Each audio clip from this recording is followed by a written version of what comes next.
Vous écoutez L'Appel du Nature, un balado produit par Virage Sonore et animé par Valérie Lefebvre. Bonne écoute!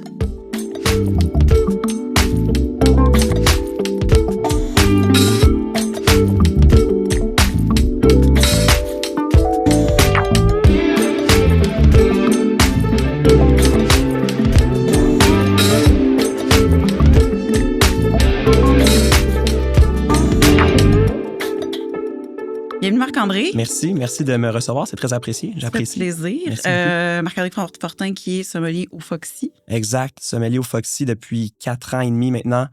J'ai commencé avec aucune expérience dans le monde du vin. J'ai fait mon cours de sommellerie et j'ai atterri comme bras droit de Véronique Dalle qui était au Pullman pendant une 20aine d'années. Donc j'ai eu la chance d'avoir ce poste-là que j'ai pas pu dire non. Ça fait 4 ans et demi maintenant que je suis le bras droit de Véronique et assistant sommelier au Foxy à Montréal, sur Notre-Dame. Super. Moi, je te suis depuis le podcast, en fait, je pense. Puis, ça m'a toujours intéressé de savoir, j'avais entendu beaucoup, tu sais, par exemple, Ryan Gray qui parle de sa sobriété, qui est sommelier aussi. Puis, je voulais vraiment faire un épisode là-dessus parce que, je trouve que c'est important d'aborder ce sujet-là, même si on parle d'alcool, de vin. Et puis, moi, dans les dernières années, j'ai aussi, dabble avec la sobriété. Je pense que c'est dans le milieu aussi de la restauration, il y a beaucoup, justement, d'excès. Absolument. On a accès à beaucoup de choses. Il y a plein de gens qui ont été vocaux là-dessus. Puis, j'avais vu ton post il y a, je sais pas, c'était il y a quelques mois à propos que ça faisait 4 ans que tu étais sobre. Absolument, oui. Puis à un moment donné, tu as repartagé un podcast sur un sommelier sobre qui est à New York, je pense. Puis moi, j'ai recommencé le podcast et c'est là que je t'ai contacté. Oui. Et puis, here we are. Nous voilà maintenant, quelques semaines plus tard. Exactement. Fait que moi, je me suis demandé, fait que là, tu dis, ça fait 4 ans, ça fait 4 ans et demi que tu dis que tu es au Foxy? Exactement. J'ai commencé à être ça peut-être 2 mois après mes débuts au Foxy. Donc, il y a eu 2 mois où je consommais en travaillant, puis c'était des chiffres qui étaient assez longs et assez difficiles. Mm-hmm. Puis à un moment donné, j'ai frappé un mur, puis je me suis dit, je m'en vais vraiment pas à la bonne place. Fait qu'il faut que je reprenne les choses en main. Puis j'ai essayé une première fois d'arrêter de boire. Mm-hmm. Ça a duré environ 3 semaines. Puis j'ai eu une rechute en travaillant. Et cette deuxième rechute-là m'a amené à complètement arrêter par la suite. Est-ce que tu as fait ça par toi-même ou tu es allé chercher de l'aide? Mais la première fois, j'ai essayé un peu avec les AA, les meetings, ce genre de trucs-là. Ça m'aidait un peu. Mais la deuxième fois, je pense que j'étais tellement prêt, puis j'étais tellement plus capable de consommer que ça s'est fait tout seul, là. Donc, j'ai pas eu de meeting, j'ai pas eu d'aide extérieure. J'ai arrêté du jour au lendemain, comme ça, difficilement. Là. Ça a été tout qu'un cheminement, mais j'ai arrêté du jour au lendemain l'alcool et tout le reste. Moi, j'ai comme... j'ai souvent des discussions là-dessus parce que, tu sais, souvent, j'ai pas bu pendant 3 mois ou, tu sais, là, je me dis, bon, ben là, je bois pas seul parce que oui, ça arrivait que je buvais seul. Tu sais, il fait sur un mardi. Je suis passé par là aussi. Petit verre de vin. Exactement. Puis, je pense pas qu'on a besoin nécessairement de se rendre dans un, tu sais, de tout perdre ou il y a comme.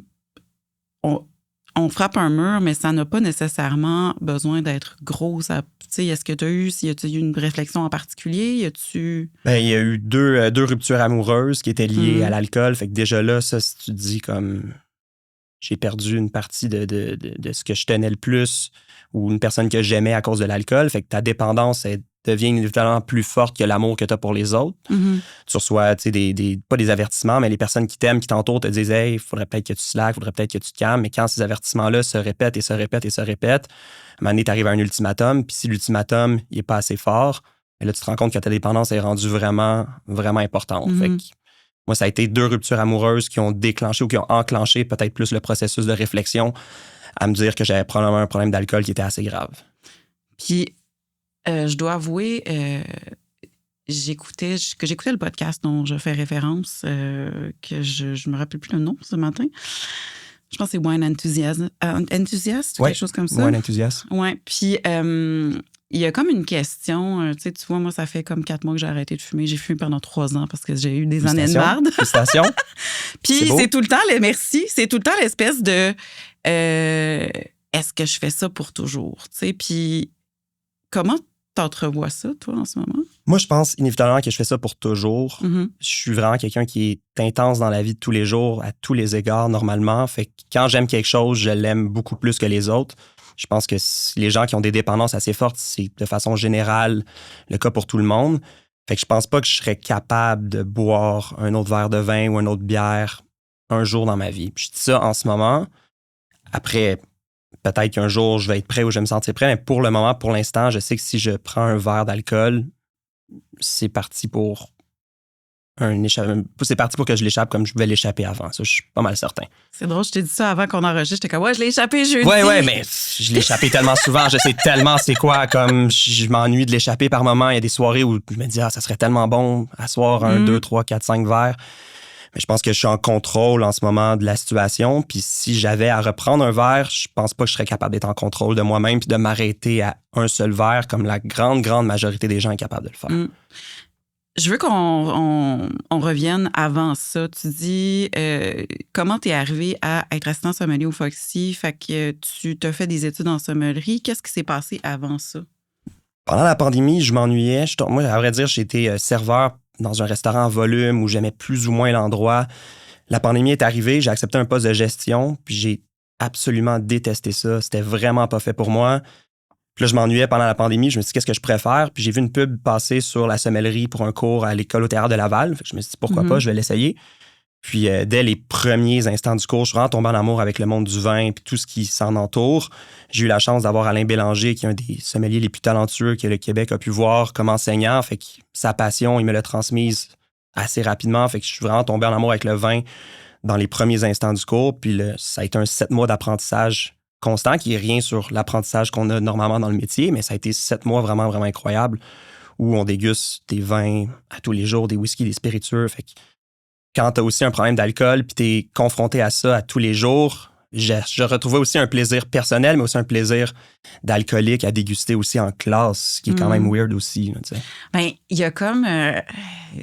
je pense beaucoup ce matin, je marchais puis je m'en ai ici, puis il y a comme un meme qui dit qu'est-ce qui est cool si t'as de l'argent puis ce qui l'est pas si t'en as pas.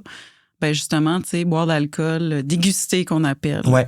Versus avoir un problème d'alcool qui est peut-être plus caché. Il y a beaucoup...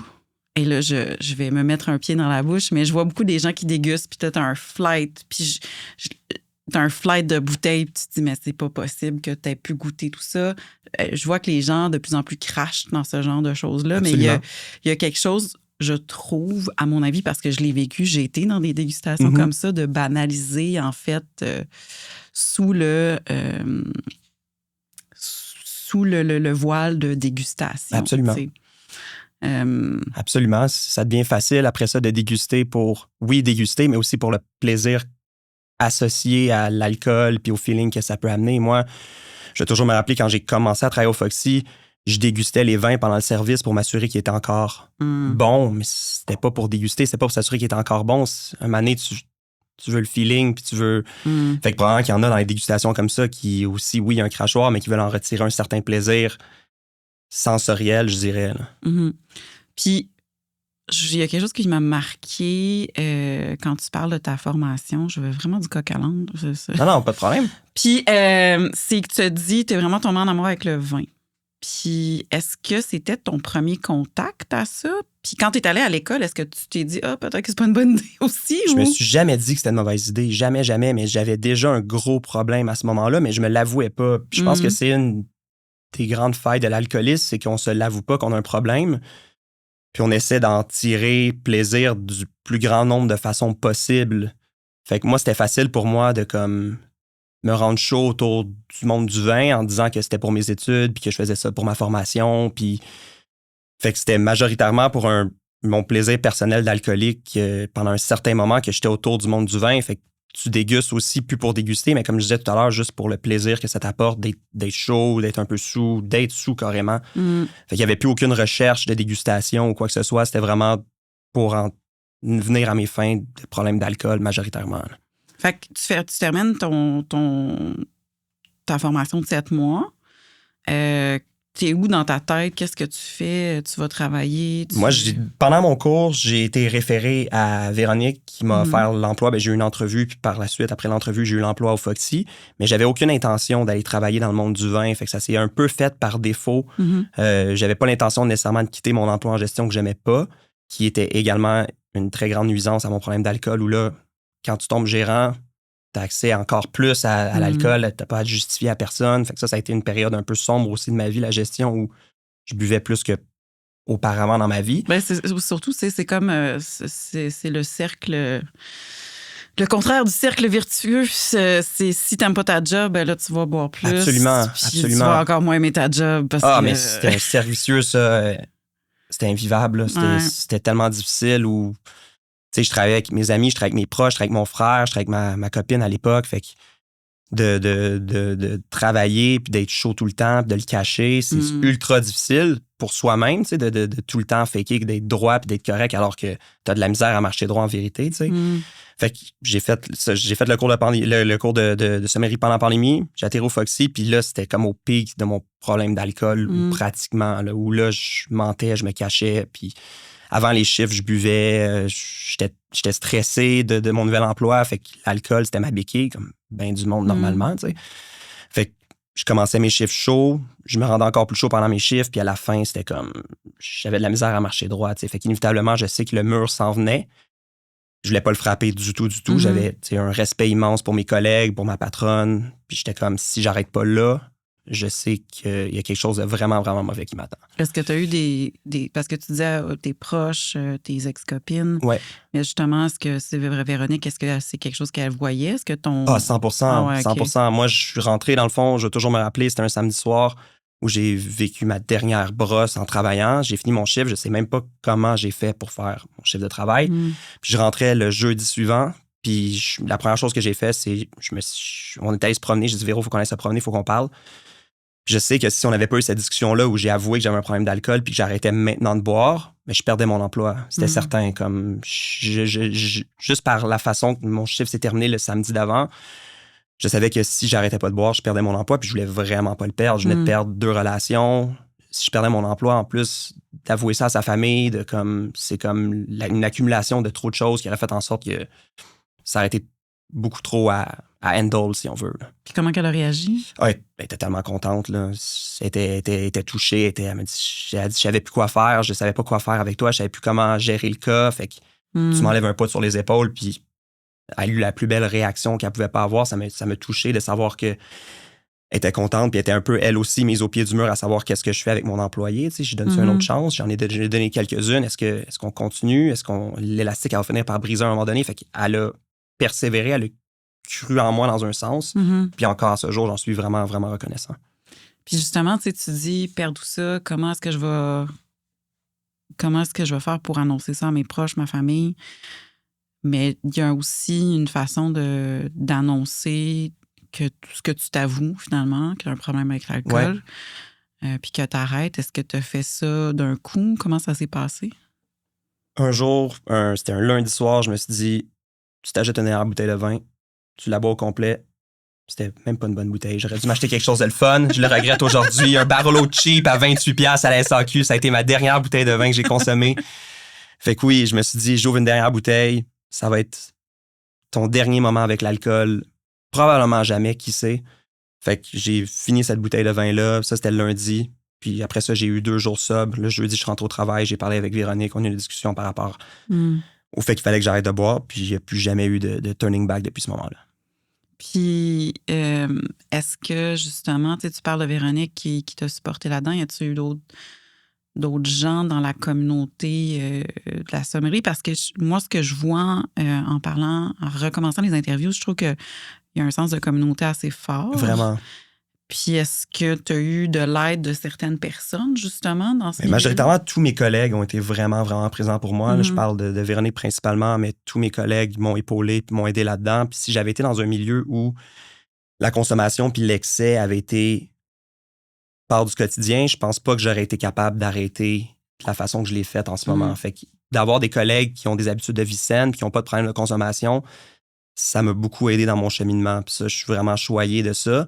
que ce soit mes collègues au bar ou mes collègues en salle à manger, en cuisine, tout le monde a vraiment été là dès le moment où j'ai arrêté à boire. J'ai fait un coming out d'alcoolique. Là, je l'ai dit à tout le monde, au staff meal, que j'arrêtais de boire, que je reprenais ma vie en main. Puis dès ce moment-là, tout le monde était tellement réceptif. Puis il y a eu un moment où les gens étaient touchés d'entendre ça. Fait que je me suis tout le temps aussi... Je le fais pour moi majoritairement, mais je voudrais pas avoir aussi à décevoir les autres, à retourner dans des vieilles habitudes que j'avais parce que l'image qu'on a de nous-mêmes...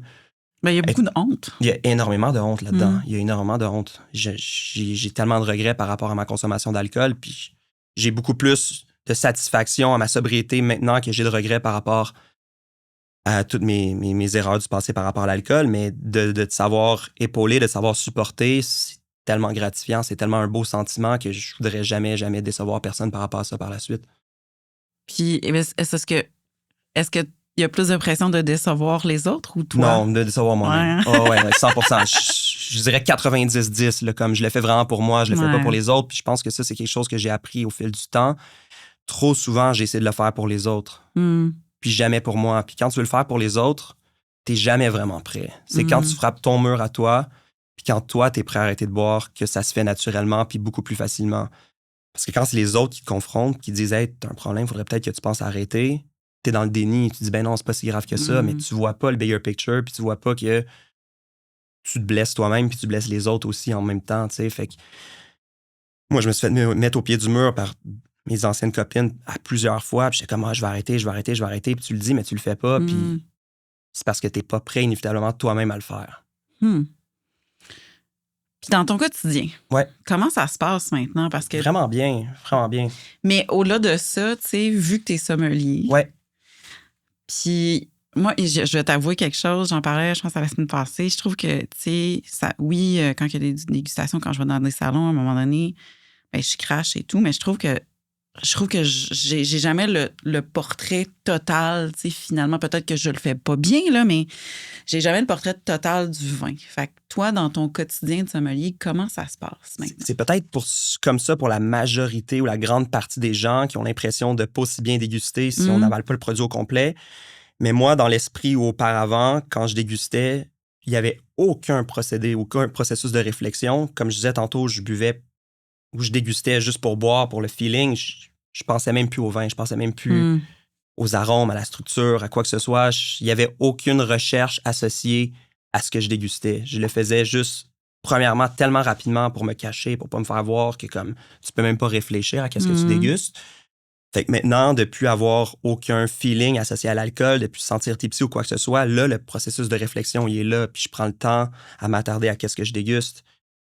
Fait qu'il y a vraiment un procédé de réflexion qui est associé à ça. Fait que probablement que pour la grande partie des gens, si tu dégustes pas comme tu as dégusté toute ta vie auparavant, c'est peut-être pas aussi précis. Mais pour moi, c'est beaucoup plus précis maintenant parce qu'il n'y a aucun feeling qui est associé à ça. Fait que, admettons, tu sais, t'arrives le jeudi, comment ça se passe ton premier chiffre? Parce que je me demande, tu sais, il faut que tu sais, t'as des vins ouverts. Ouais. Faut que tu regardes s'ils sont encore droits. Ouais. Est-ce que tu as fait à Véronique, Garce, tu vas te laisser déguster les vins ouverts ou t'es allé puis... Les premières semaines, je dégustais pas. J'étais même pas capable de toucher à une bouteille d'alcool. Fait que ça a duré peut-être une semaine ou deux, cet épisode-là, où je pouvais pas servir de vin. Je demandais à mes collègues, donc j'ouvrais la bouteille, puis les gens le voyaient, là, je tremblais en tenant la bouteille de vin, puis pas juste un peu, là, comme j'étais incapable de tenir une bouteille de vin. Ça a duré une bonne semaine ou deux. Et par la suite, ça s'est effacé, c'est revenu à une espèce de normalité, si on veut. Puis j'ai pu commencer à déguster dans les semaines suivantes. Mais ça a pris quand même un certain moment avant que je puisse goûter à quelque chose. Mais maintenant, je déguste, puis absolument aucun problème. C'est instinctivement, je vais le cracher, puis j'y pense même pas, ça me traverse même pas l'esprit. Puis il y a des moments où je prends une gorgée, quelque chose qui n'est pas alcoolisé, puis je valide avant d'avaler ma gorgée, voir si ma bière est bel et bien sans alcool, parce que je suis comme freak, puis c'est mon pire cauchemar de juste avoir une goutte d'alcool en dedans de moi. Fait que oui, pour déguster, il n'y a aucun problème. Je me sens pas fragile, je me sens plus solide que jamais même à déguster quoi que ce soit. Là. Puis ce que je trouve un peu plus difficile, c'est les gens qui voient ça comme étant du gaspillage. Puis je l'entends, pas souvent, mais je l'entends. Tu sais, les gens qui sont comme « Ah, t'as craché ce vin-là, ça vaut cher. » Mais comme...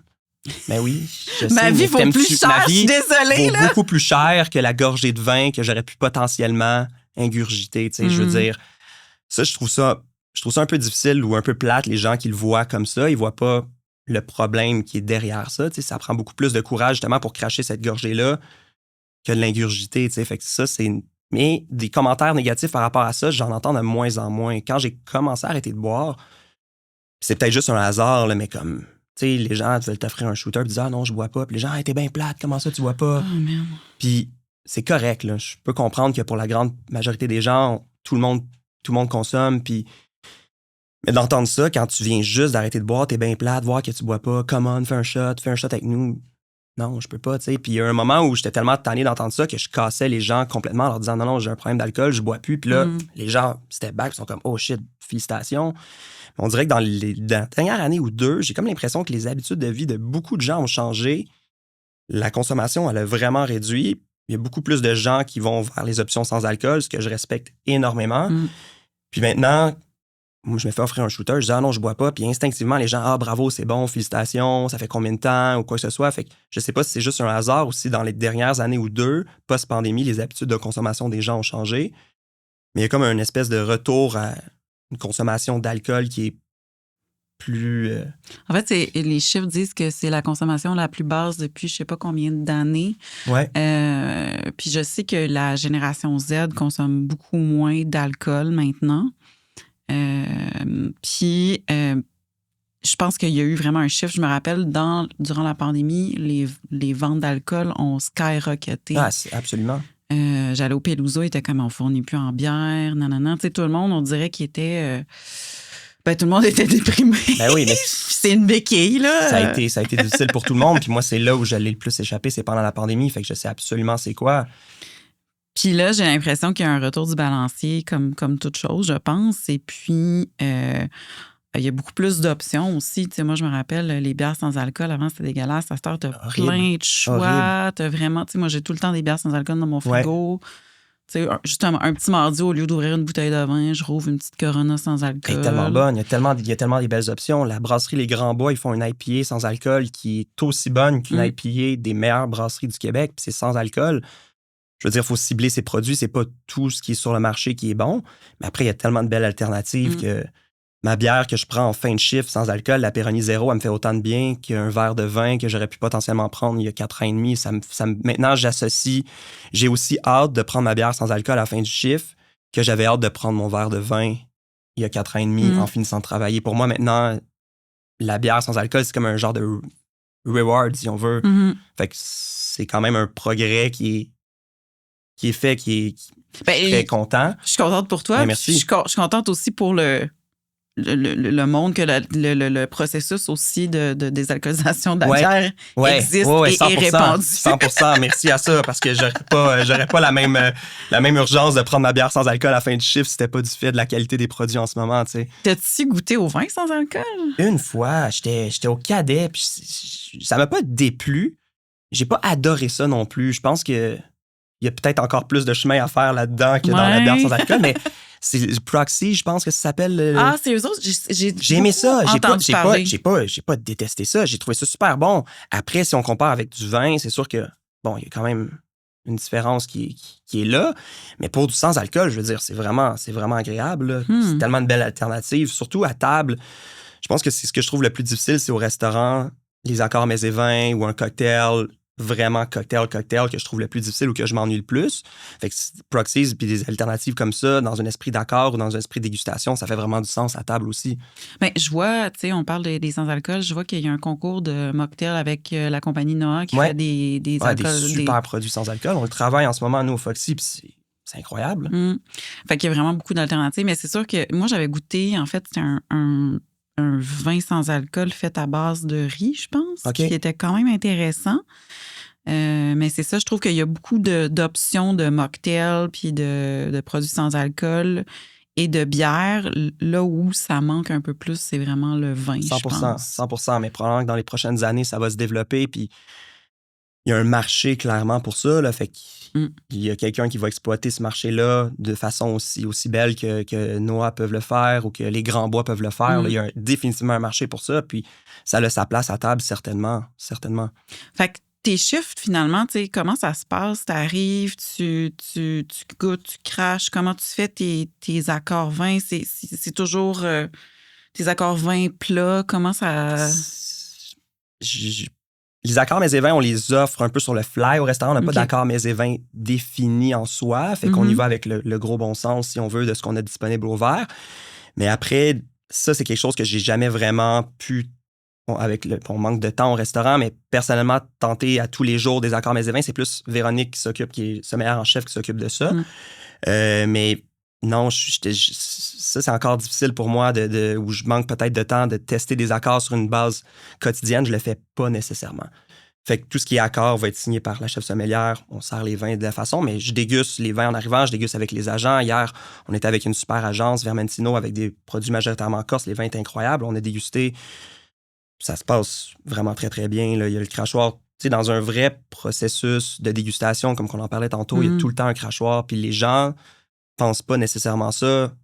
Les gens qui sont pas dans le milieu du vin pensent qu'on se claque tous les vins un à la suite de l'autre, puis ça pourrait pas marcher. Là. Quand tu rencontres 2-3 agents dans une journée, puis tu ouvres avec chaque agent une dizaine de vins différents, je veux dire, on parle d'une trentaine de produits, là, tu peux pas, ton corps peut pas gérer ça. Fait que oui, non, il n'y a pas de problème à déguster du tout. Comment tu vois le reste de ta carrière? Le reste de ma carrière, c'est une très bonne question. Définitivement, c'est fait pour moi la restauration. Définitivement, j'en mange. Est-ce que je serais prêt demain matin à prendre un poste de sommellerie en général? Je pense que j'ai encore beaucoup, beaucoup à apprendre, que ça soit en dégustant ou que ça soit juste sur sur la lecture, sur l'apprentissage des régions, des pays, etc. Je pense que j'ai beaucoup à apprendre encore. Je pense que tout sommelier peut apprendre de plus en plus à tous les jours. C'est la beauté du métier aussi, c'est qu'il y a tellement à apprendre. Je pense que ma sobriété, elle me drive aussi dans un sens à en apprendre davantage plus qu'avant parce qu'il n'y a plus de problème, il n'y a plus de recherche de quoi que ce soit. Fait que c'est juste dans le but professionnel maintenant, les dégustations, les lectures, l'apprentissage. C'est vraiment juste dans un but personnel et pour le travail, tout le temps. Fait que tu lis beaucoup. Est-ce que tu vas faire des formations pour te perfectionner? Comment ça se passe? Pas assez, il faudrait que j'en fasse plus. J'ai fait ma sommellerie à un drôle de moment où pendant la pandémie, on n'a pas fait de stage, on n'a pas visité de vignoble. Fait que c'est quelque chose que je dois inévitablement faire dans un avenir assez rapproché. Je pense que d'aller faire un stage à l'international, que ce soit dans un vignoble ou dans un restaurant, c'est quelque chose qui m'aiderait beaucoup dans mon bagage personnel. Après, c'est de trouver le temps, quand tu es en plein dans un restaurant, de trouver le temps de partir pendant 2-3 semaines. Surtout, on est une équipe qui est tellement petite que c'est difficile. Mais oui, inévitablement, la prochaine étape, pour moi, ça va être difficilement d'aller faire un stage puis d'approfondir toutes les connaissances que je peux apprendre face au milieu du vin. Est-ce que, parce que, tu sais, on parlait de comment ça avait changé le mindset, en fait, sur la sobriété au Québec. Tu sais, je pense à des pays plus traditionnels comme la France, l'Italie. Est-ce que tu sais s'il y a une ouverture par rapport à ça? Absolument. Moi, je suis allé manger au Septime à Paris. J'ai eu la chance d'aller manger là-bas il y a 2 ans. Puis je leur ai expliqué que je ne buvais pas. Puis je leur ai demandé si c'était possible d'avoir un crachoir sur la table dans un coin un peu plus isolé du restaurant. Puis ils m'ont dit « Ah, il n'y a aucun problème, on va te faire ça. » Fait que c'est une des rares fois dans les dernières années où j'ai pu déguster du vin en étant assis dans un restaurant qui n'est pas celui dans lequel je travaille. Fait que ça, j'étais super touché par ça. Mais ils ont fait comprendre que ça leur dérangeait ou quoi que ce soit. Puis même, j'avais demandé une table en retrait. On était en plein centre du restaurant, puis j'avais mon crachoir sur table. Puis il n'y a jamais personne qui est venu me voir me dire « Hey, qu'est-ce que tu fais là? » Tu sais, je veux dire, c'était un super beau geste. J'ai fait la même chose à San Francisco. Je suis allé manger chez Dominique Crène, puis ils m'ont accepté d'avoir un crachoir sur table. Fait que je pense qu'il y a une ouverture. C'est sûr que c'est un peu weird si t'étais un peu fancy sur un resto nappe blanche de voir le gars à côté de toi cracher dans son petit bucket sa bouteille de vin. Je comprends que c'est un peu weird, mais je me suis pas fait dire non les 2 fois où je l'ai demandé. Fait que clairement, il y a une ouverture par rapport à ça. Fait que comment ça se passe? C'est avec plusieurs personnes à la table, il y a une bouteille de vin, puis toi, tu fais juste comme goûter, cracher, pendant que les autres la partagent. Exact. Puis, fait que justement, qu'est-ce que tu avais bu? Qu'est-ce que tu avais goûté ces 2 fois-là? Tu te rappelles-tu? Absolument. C'était un Ravenot premier cru chez Dominique Crène, puis un vin de chez Ganva la 2e fois au Septime. Fait que je choisis inévitablement les bouteilles. Je dépense plus d'argent tant que ça pour le vin. Fait que si j'ai à dépenser au restaurant, je me fais plaisir avec une belle bouteille, inévitablement. Mais oui, c'était quand même 2 moments... Pour moi, c'est encore plus marquant comme expérience de pouvoir le vivre puis pouvoir déguster un vin en mangeant des plats incroyables, travailler, que juste de m'ouvrir une bouteille chez nous avec mon crachoir puis mon petit souper un peu boboche que je vais me préparer moi-même. Tu sais. Ah, mais c'est cool ça. Je savais pas que ça pouvait... Absolument. Même au Montréal Plaza, j'étais tellement touché. 2 reprises, ils ont accepté de me prêter un crachoir puis j'ai pu déguster des vins au verre ou me commander une bouteille. Puis, c'est des gestes qui peuvent paraître banales, mais moi qui me touchent énormément parce que, Mm. je veux dire, je peux pas faire ça dans aucun autre établissement si j'ai pas la permission de se faire dire oui pour ça. C'est franchement très, très gentil de leur part. Fait qu'est-ce que tu fais les salons un petit peu? J'imagine Absolument, que oui, ouais, absolument. c'est Tous les ça. salons, je Ouais. m'empêche pas. Puis dans ces salons-là, toujours énormément des crachoirs partout. Fait que j'en fais de plus en plus. On déguste. Tu sais, plus le temps avance, plus je me sens à l'aise de déguster. Puis, tu sais, le vin, je veux dire, c'est un monde qui est complexe. C'est un monde où, surtout quand tu es avec des personnes qui ont des connaissances infinies, c'est un peu intimidant de parler de vin, c'est un peu intimidant de déguster. Fait que je pense que plus le temps avance, plus je prends mon aise, plus je parle du vin. Je veux dire, je travaille avec une des meilleures sommelières qu'il n'y a pas au pays. Fait que c'est intimidant de déguster par moment avec des gens comme ça, d'avoir le bon vocabulaire, de trouver les bons mots. Est-ce que j'ai les bonnes arômes? Est-ce que j'ai la bonne structure? Est-ce que j'ai le bon cépage quand on déguste à l'anonyme? Mm. Fait que c'est de prendre confiance en soi. Mais je pense que mes dernières années de dégustation avec recherche de ce qui est le produit m'ont amené à être un meilleur sommelier que j'étais il y a 4 ans et demi. Ben, je trouve ça plein d'humilité que tu dis ça parce que déjà là, pour moi, quelqu'un que ça fait comme 4 ans et demi qui déguste puis qui étudie ça, tu sais, moi, je reviens dans le monde du vin, fait que j'ai pas toujours les termes. Ouais. Tu sais, j'en avais plus à l'époque, j'ai un peu oublié parce que la mémoire est faite ainsi. Mais que toi aussi, tu sentes un peu ces incertitudes-là, Ben, malgré que tu fais ces recherches. C'est normal, je pense. Tu sais, c'est un des mondes les plus complexes qu'il n'y a pas, le vin, puis on parle de jus de raisin fermenté. Je veux dire, ça a l'air simple à la base, mais comme il y a tellement à apprendre, puis je veux dire, inévitablement, en travaillant en restauration, tu vas tomber sur quelqu'un qui connaît ça plus que toi, puis c'est de rester humble derrière ça, que ce soit un client, un collègue. Il y a tout le temps quelqu'un qui est plus geek que toi dans la vie. Fait que je veux dire, c'est juste de rester humble par rapport à ça, puis que ça soit un client qui peut t'apprendre quelque chose, un collègue, un livre ou quoi que ce soit, l'information t'apprend de façon positive, puis je pense qu'il y a une beauté dans la sommellerie où les gens associent ça à un côté un peu nappe blanche, un peu hautain, mais c'est tellement pas le cas. Je pense qu'il y a un genre de retour à la normalité dans le monde du vin, puis il y a rien à se prendre la tête nécessairement. Ça sert à rien de s'enfler la tête parce que tu connais le vin. Je veux dire, oui, c'est intimidant, oui, mais tu prends toujours ton 2 minutes par quelqu'un en sommellerie, puis je pense que c'est la beauté de la chose. C'est de rester humble là-dedans, puis de toujours être prêt à apprendre, puis prêt à accepter toutes les informations qui sont présentées à toi. Fait, est-ce qu'il y a comme une région que tu as découvert plus? Y a-tu comme des affaires que tu geeks plus en ce moment? 100%, mais j'achète encore du vin, je collectionne encore le vin à la maison. Fait que j'ai ce hobby-là qui prend quand même une bonne partie de ma vie à collectionner, à faire des échanges. Puis oui, le Jura, définitivement, c'est pratiquement juste ça que je déguste. C'est pratiquement juste ça que j'ai au cellier. Puis c'est comme un peu un running gag au resto où Marc, il vend juste du Jura. Marc, il aime juste le Jura. Tu sais, j'ai 2 limonadiers. Il y en a un qui s'écrit Savagnin, puis l'autre s'écrit Poulsard dessus. Là. Fait que je veux dire, j'ai un amour profond envers le Jura, envers les vins du Jura. Je pense qu'il y a une signature dans ces vins-là, une énergie qui m'est vraiment, vraiment très chère. Mais après, je suis ouvert à tout. Je veux dire, les vins du Jura, les vins de la Bourgogne, les vins que je chéris énormément, c'est plus achetable. Fait que comme tu te retrouves avec d'autres alternatives, d'autres places, l'Espagne, le Portugal, l'Autriche, tous ces pays-là qui font une poignée de producteurs qui font des choses vraiment, vraiment très chouettes à des prix 75% moins chers que ce que tu peux retrouver actuellement en France. Fait que je pense que c'est le travail du sommelier aussi, c'est oui, on a des régions qu'on aime puis des trucs qu'on aime beaucoup, mais je pense que c'est de rester aussi ouvert à tout ce qui existe d'autre. C'est difficile quand tu vois quelque chose sur une carte. Puis je sais que moi, sur une carte, mettons, j'étais avec des amis, c'est souvent moi qui choisis le vin parce que apparemment, je connaissais un peu plus que les gens, que les autres. Mais puis là, je vois quelque chose sur une carte, je suis comme, ah non, il faut vraiment comprendre. Ben oui, mais je veux dire. Fait que je fais ça, c'est la même chose quand tu le vends.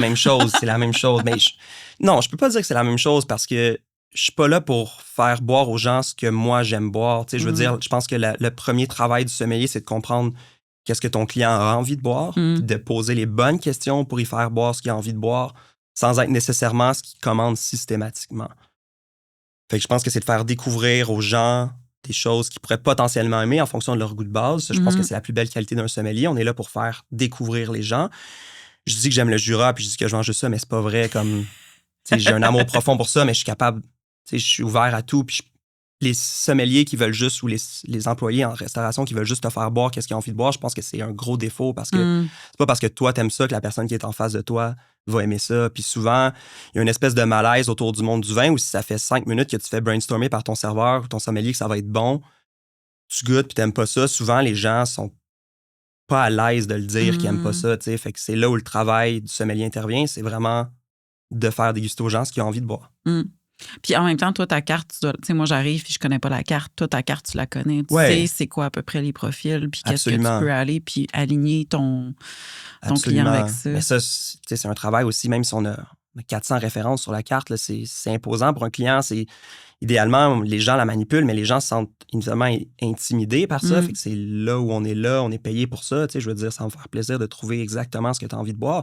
Mais sur les 400 références, on n'a pas tout goûté non plus. Fait que quand les gens sont ouverts d'esprit, ben c'est là où l'opportunité se présente de goûter à des nouveaux produits, à des nouvelles choses qu'on n'a pas la chance de goûter normalement, quand les gens sont ouverts d'esprit à essayer plein de nouvelles choses. Puis que tes connaissances entrent en jeu justement pour voir, tu sais, ça, c'est telle région, c'est à peu près ça, Exactement. etc. Puis on a la chance au Foxy de pouvoir déguster tout ce qu'on ouvre. Fait que ça soit une bouteille à 70 $ ou à 2000 $, on vérifie ou on valide l'état du vin avant que le client puisse potentiellement y goûter. Puis c'est pas tous les restaurants qui permettent aux employés de faire ça. Puis je pense que ça, c'est un bagage très, très important dans l'apprentissage d'un sommelier, c'est de pouvoir goûter à tous les produits que tu ouvres. Parce que si tu as accès à une carte qui est incroyable, mais que tu goûtes pas à tes produits, tu chemines pas du tout.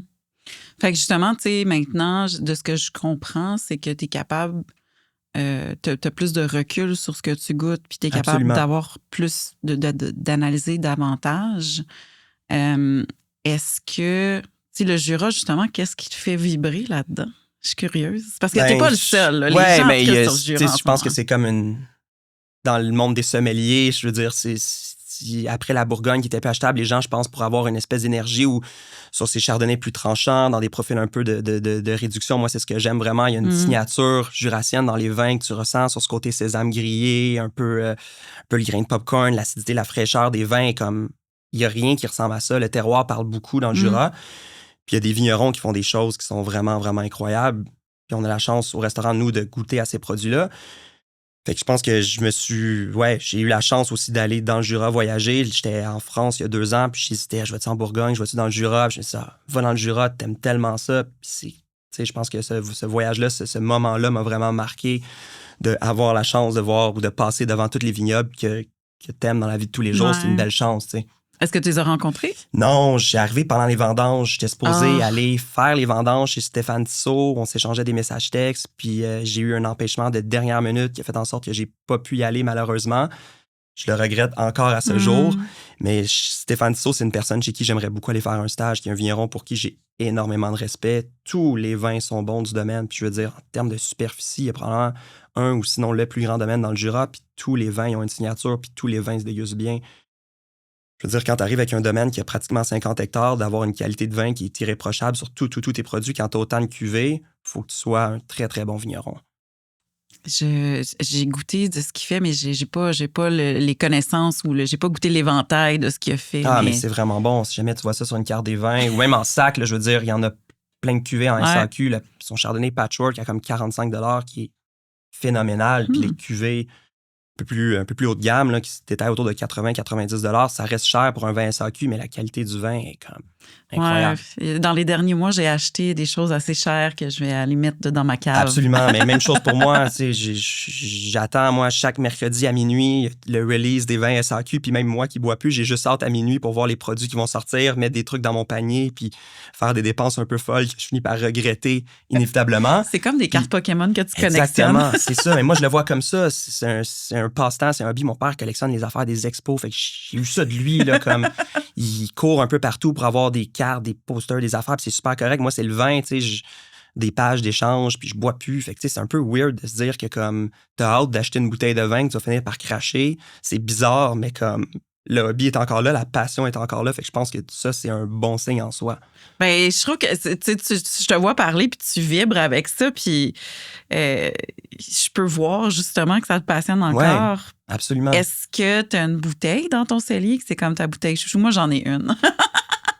Ça serait probablement, je suis vraiment chanceux d'avoir ça, mais les vignes de mon père, de Jean-François Ganeva, c'est une grande cuvée de Savagnin, donc Savagnin qui est touillé pendant 130 mois, fait que c'est pratiquement 11 ans d'élevage sur 2005. Fait que c'est pas une cuvée qui fait à chaque année. On a tout le temps auparavant, les vins dans le Jura étaient dans un esprit non nouillé, dans des profils oxydatifs. Fait que là, c'est sa grande cuvée où le vin est touillé, donc à l'abri du contact avec l'air. pendant pratiquement 130 mois. Fait que c'est sa grande cuvée. Fait que ça, c'est sur 2005. Le vin vient d'avoir un peu plus que 20 ans. Fait que probablement que cet été, je vais ouvrir cette bouteille-là, mais c'est ce qui est le plus cher à mes yeux dans mon cellier. Ah, wow! Ouais. Toi, c'est quoi? Moi, c'est les Noëls de Montbenoît, de Richard Leroy, que j'ouvre dans un mois exactement. Quelle année? Je pense que c'est 2018 ou 2019. OK. Je l'ai acheté à Jack en 2020, puis il m'a dit, ça, tu mets ça au moins 5 ans. Au minimum. Puis là, ça va faire 6 ans. Ah, j'attendrai encore un peu. Moi. Ah ouais? Ah, j'attendrai encore. J'ai eu cette discussion-là plusieurs fois. Je sais que c'est difficile, mais j'attendrai encore un peu. J'ai eu la chance d'en acheter une bouteille à la cave de mamie, un roulier. Merci à la cave de mamie, d'ailleurs. Une bouteille des rouliers de Richard Leroy sur 2020, puis je vais attendre. Ouais? J'ai dégusté des 2018 récemment, puis ça peut prendre encore 3, 4, 5 ans facilement. Après, c'est sûr que c'est prêt à boire, mais je pense que tu en tirerais beaucoup plus de plaisir à attendre puis à savoir que tu as encore la bouteille. T'es la deuxième personne qui me dit ça. J'ai vraiment des grosses réflexions. J'attendrai. Je sais pas si tu as lu la BD, parce qu'il y a une BD sur Richard Leroy, Les Ignorants, qui est vraiment une très, très chouette BD, très bel ouvrage sur le vin. Mais moi, j'attendrai encore un peu. Après, moi, j'ai comme... On va se parler offline. 100%, avec plaisir. Mais moi, je suis comme... On dirait que mon envie de collectionner les bouteilles est plus grande que mon envie de les déguster. Fait que j'ai juste peur que les vins deviennent pass prime. Là, pour l'instant, ça va, il n'y a rien qui l'est. Mais mon envie de collectionner puis que mon nombre de bouteilles augmente est comme plus grande que mon envie de déguster. Fait que Mais je comprends parce que moi, j'ai un cellier qui est dans le Vieux-Montréal où est-ce que je vais jamais. Je suis allée là une fois en 4 ans, je pense. Tes bouteilles sont là? Oui, mes bouteilles sont... j'ai des bouteilles chez moi qu'il faut que j'amène là. Mais cette bouteille-là est là depuis 5 ans au moins. Puis, je trouve ça toujours difficile de choisir qu'est-ce que je rouvre, qu'est-ce que je rouvre pas, puis qu'est-ce que je vais garder qui peut se garder dans le temps, tu sais. Puis, c'est ça, fait que j'ai vu que j'avais des choses que j'avais 2 exemplaires, fait que j'en ai ramené, je pense, 5, depuis que je suis à l'automne. Ouais. Et puis là, tu sais, j'ai comme un ATNS de Béru de, je pense que c'est du Pinot Noir, me semble, 2015, que j'ai ramené chez moi. Ça, c'est sûr que c'est prêt à boire, c'est certain. Ça, c'est sûr que je pense que ça va être bon, mais c'est ça. Fait que là, je regarde ma cave, puis je sais pas qu'est-ce que j'ai de la difficulté à... Je parle de cette cuvée-là depuis 6 ans, littéralement, que je vais l'ouvrir à mes 45 ans. Et là, tu me fais douter encore. Elle est encore là. Le Richard Leroy ou la Ténèse de Béru? Le Richard Leroy. Moi, j'attendrais. Je veux dire, ça peut tellement prendre de temps, ces vins-là. Puis c'est des vins qui ont une signature, une énergie qui ressemble à absolument rien d'autre. C'est une de mes belles expériences avec le vin. C'est chez les vins de Richard Leroy. Là. C'est pas des vins qui sont faits pour tout le monde. Il faut être ouvert à certains styles de vin parce qu'il y a une signature qui est assez forte sur ces vins. Mais c'est tellement bon. Moi, j'attendrai encore un peu. Après... À ta guise, si tu veux l'ouvrir, ça sera vraiment pas une erreur de l'ouvrir là. Vraiment pas. Mais si t'en as juste une, si t'en avais eu 2, j'aurais dit je regrette les 2 que j'ai vendus. Je pense à Michel et Marc-Antoine souvent. Ils sont chanceux, Michel et Marc-Antoine, franchement. Mais après, il y a une poignée de restaurants qui ont du Richard Leroy puis qui mettent ça sur... On a beaucoup de produits au resto où on pourrait juste décider de les mettre sur la carte maintenant parce qu'on les a, mais il faut aussi que tu saches quand tes vins sont prêts à boire puis les mettre au bon moment, parce que si tu mets des Richard Leroy, puis c'est super correct de le faire aussi parce que faut que ça roule une cave des vins, là, faut que ça... Après, des mettre quand ils sont pas nécessairement prêts à boire, c'est un peu une faute en soi dans le sens où comme le client va pas en bénéficier à 100%, puis moi, si j'arrive dans un restaurant puis je vois du Richard Leroy qui est à un prix fair, même si c'est pas prêt à boire, mon envie de boire du Richard Leroy va être plus grande que le fait que le vin est pas prêt à boire, probablement. Fait que ça, c'est l'éternel combat de la trésorerie, de la sommellerie aussi. Je veux dire, la gestion de l'espace, la gestion de la cave, qu'est-ce qu'on met sur la carte, qu'est-ce qu'on met pas sur la carte, quand on le met. Mais oui, si je vois du Richard Leroy sur une carte des vins, peu importe où, même si c'est pas prêt à boire, je risque de le commander. Ah oui? Ouais, c'est grandiose. Là, tu m'envoies dans des réflexions que je n'étais pas prête à faire aujourd'hui. J'attendrai. Après, comme je te dis, c'est vraiment pas une faute de l'ouvrir là. Sinon, viens nous voir au Foxy, puis on a du Richard Leroy, puis tu feras le comparatif. Le comparatif. Exactement. Mais ouais, moi, j'attendrai, certainement. Fait que y a-tu des bouteilles? Est-ce que toi, mis à part, fait que là, tu as ta bouteille de Ganva que t'attends. Est-ce que tu as ouvert des bouteilles que tu as dit, oh mon Dieu, là, j'ai pas assez attendu? Récemment, non. Non, je pense que j'ai cette patience, cette sagesse-là d'essayer d'ouvrir les trucs au bon moment. Puis, tu sais, j'ai une 60aine de bouteilles. J'ai pas une énorme collection, mais sur ces 60 quelques bouteilles-là, présentement, il n'y a rien qui est prêt à boire. Fait que c'est juste de rester patient, mais j'ai la chance de déguster des vins tout le temps au restaurant, que ça me fait pas trop de quoi de comme devoir attendre à la maison avant d'ouvrir des vins, tu sais. Fait que ça, c'est une belle chance d'être sommelier, c'est de pouvoir tout le temps déguster. Quand c'est ta passion, je veux dire, tu sais, on a cette chance-là de goûter à un éventail de produits de qualité ou de très basse qualité. Là. Ça arrive par moment, malheureusement. Mais oui, le fait que je déguste tout le temps fait en sorte que comme ça me dérange pas d'attendre que mes vins soient prêts à boire avant de les déguster. Est-ce qu'il y a une licorne que tu veux mettre la main dessus? Ben, récemment, je voulais absolument du Prieuré Rock. J'ai réussi à avoir une bouteille de Prieuré Rock. Ça a été une de mes belles expériences cette année avec le vin. On a ouvert un Ladois 2020, Ladois blanc de Prieuré Rock qui était phénoménal. Cette soirée-là, on a ouvert des vins qui faisaient aucun sens au restaurant. C'était comme la cuvée la moins chère de tout ce qu'on a ouvert. Puis c'était de loin le vin qui se dégustait le mieux. Fait que sur une page d'échange, j'ai réussi à trouver quelqu'un qui avait une bouteille de Prairie Rock. Fait que ça, c'est ma licorne des derniers temps. Mais je pense que j'ai pas mal tout ce que j'ai voulu avoir dans mon cellier, je l'ai. Après, il y a des vins qui sont hors de prix que ça vaut même pas la peine d'y penser. Je laisse ça aux autres qui sont beaucoup plus fortunés que moi à avoir ces produits-là. Après, est-ce que ça vaut la peine de dépenser dans les 4-5 chiffres pour une bouteille de vin? Si tu as les moyens, go for it. Mais... ouais, non, c'est ça, il faut faire ses choix. Il faut faire ses choix, effectivement. Il y a un montant où on doit s'arrêter. Là, il y a les loteries qui n'arrêtent jamais avec la SAQ. Puis ça, c'est comme mon moment préféré du mois, de m'inscrire à la loterie puis de voir si je vais avoir mes produits ou pas. Est-ce que tu en remportes des fois des loteries? Oui, j'étais quand même chanceux dans les derniers temps. Quand même chanceux. J'ai eu un Clos Rougeur à la dernière loterie. Okay. Fait que ça, j'ai fait une dépense un peu folle. Mais je veux dire, ça, je mets ça au cellier, je joue ça dans 15 ans puis je vais en retirer beaucoup de plaisir, je sais. Mais je suis quand même chanceux aux loteries jusqu'à maintenant. Toi, j'ai fait une loterie une fois. C'est parce que j'ai acheté beaucoup de vin à une époque, puis je trouve ça... je trouve que tout coûte cher et j'ai beaucoup plus de difficultés à mettre de l'argent sur du vin en ce moment. Je comprends tellement. En sachant que j'en ai aussi. Mais oui. Puis je veux dire, chez moi, j'ai beaucoup de vin en ce moment. Ça donne comme ça. J'ai acheté beaucoup de champagne, en fait. Ouais. Puis, fait que pour moi, j'ai eu comme ma petite folie au mois de décembre de champagne, puis j'ai acheté comme du Labais aussi. Ah ouais, mais il y a eu beaucoup de Labais en SAQ. Ça, moi aussi, j'ai fait des dommages à mon portefeuille de façon considérable. C'est ça. À grand coup de Labais, ça va quand même vite. Puis j'ai des Labais aussi dans mon cellier que je suis comme, je vais vraiment les laisser niaiser. Fait que j'ai beaucoup plus de difficultés à... J'ai acheté une bouteille de champagne de Vouette et Sorbet. Ouais, exact. Ça. Que ça, je vais l'ouvrir pour sûr à ma fête. Mais oui, c'est très, très bon. Ça, vas-y. Fait que c'est ça. Fait que pour moi, ça a été comme ma plus grosse folie, mais j'ai beaucoup de difficultés à investir dans quelque chose. Je sais pas, je trouve qu'en ce moment, la vie est trop incertaine pour 100%. mettre plus que 100$ sur une bouteille. Puis là, ça a changé, tu sais, mais à une époque, je trouvais, j'avais acheté une bouteille à 100$, plus que, je pense, 110$ en nature. Et puis, à l'ouverture, j'ai été très, très déçue. Ben, je veux dire, c'était très puissant, mais ça s'est dégradé vraiment rapidement. Puis ce que j'ai remarqué, c'est moins le cas maintenant parce que les prix ont monté. C'est que je trouvais qu'à partir de genre 60-70$, je voyais pas l'avantage de payer autant pour une bouteille. Maintenant, c'est plus...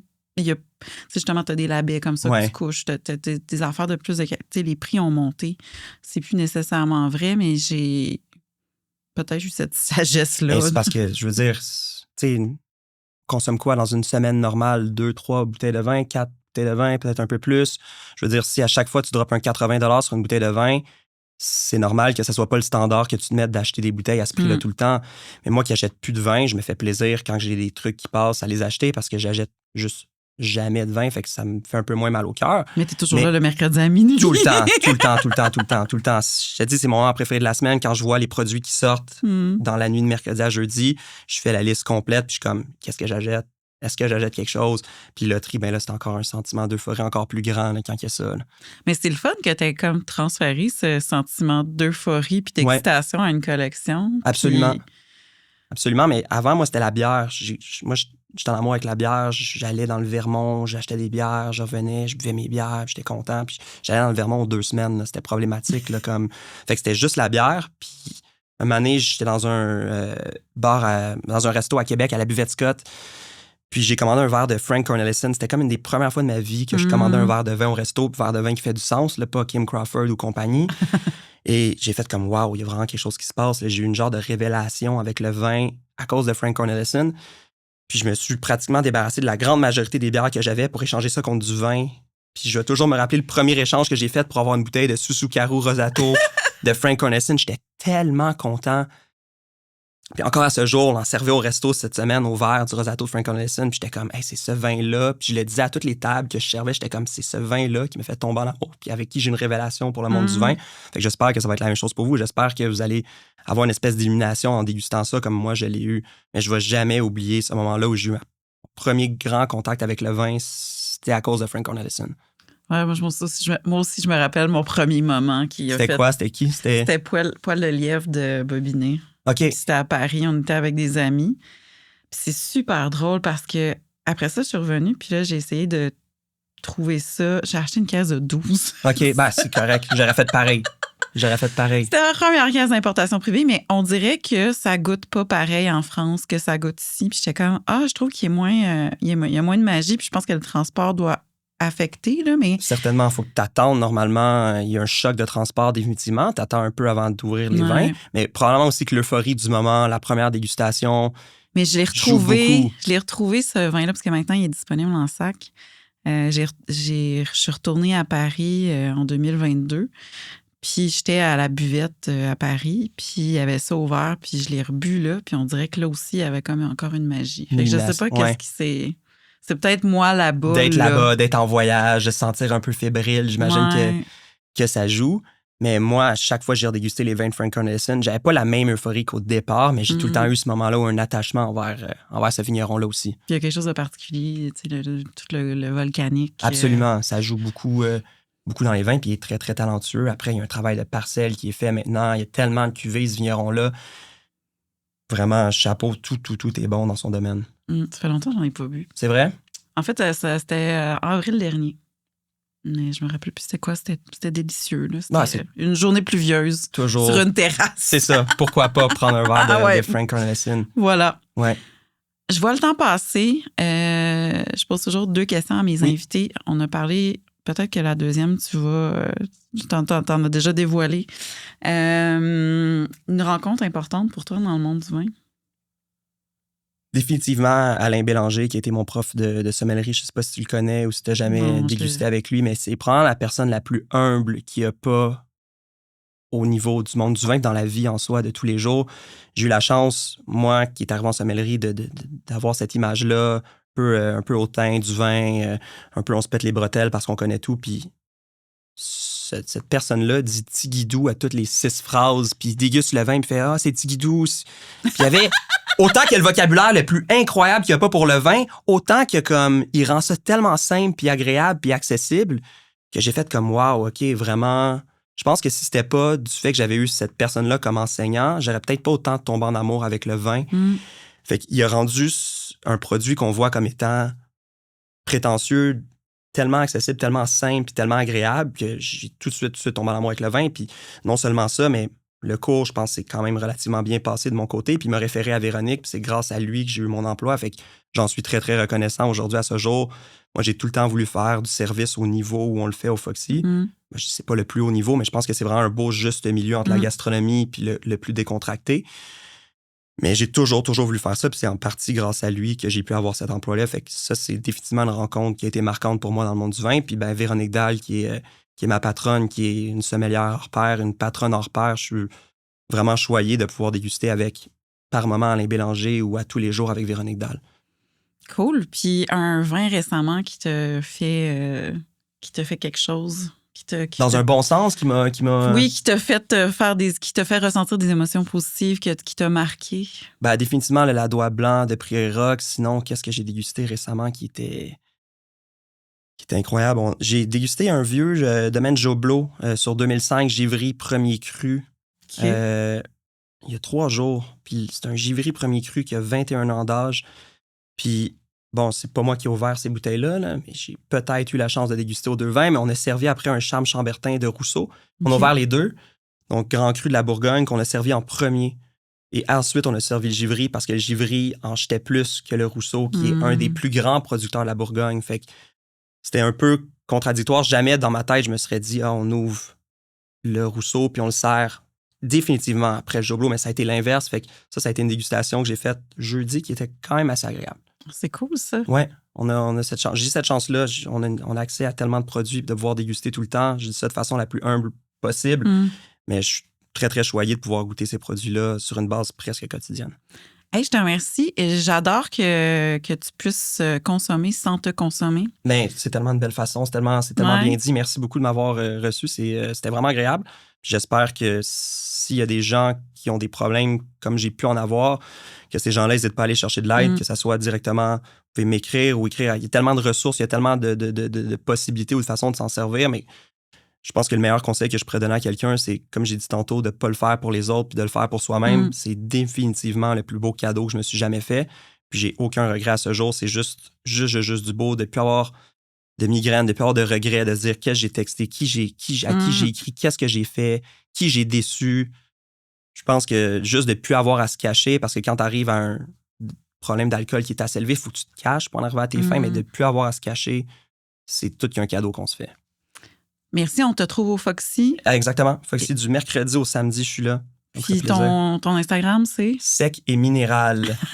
C'est assez simple. Mais c'est correct, c'est le référent que tout le monde a pour le vin, puis c'est super correct, mais je pose la question, qu'est-ce que vous aimez boire? Puis j'ai presque envie de couper les gens puis de dire sec et minéral parce que c'est systématiquement, puis c'est correct. Je veux dire, c'est mon travail après de trouver un vin qui va être sec et minéral, puis on en a plein au Foxy, des vins secs et minéral. Fait que voilà. Merci beaucoup. Merci à toi, grand plaisir. Grand plaisir partagé. Merci beaucoup.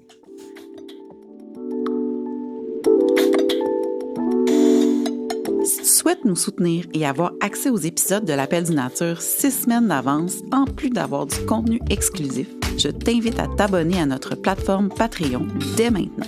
Appel du Nature sans espace. À bientôt!